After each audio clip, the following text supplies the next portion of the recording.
วันนี้ก็งานมารับงานอยู่ที่วัดถ้ำน้ำย้อยวัดถ้ำน้ำย้อย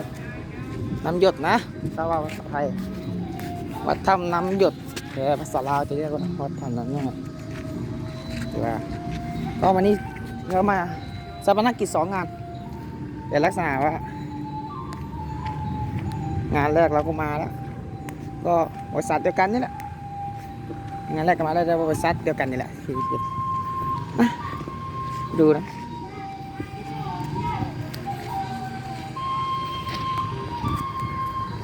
อันนี้เป็นเพจสดเลย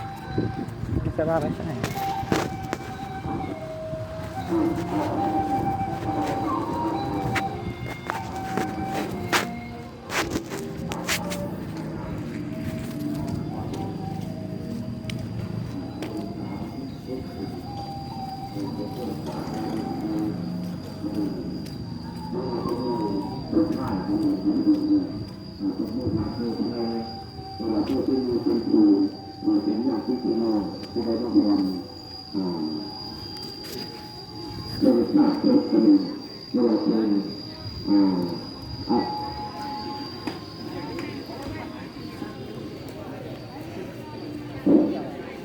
อันนี้นี่จะต้องเป็นอะไรที่ไม่เคยมาทำทำไก่ย่างเชียงเรื่อง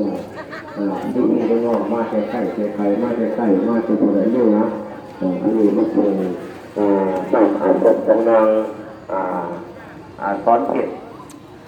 เฝ้าเนี่ยโยฝ่ายร่วงรับจากลงที่ไปครับ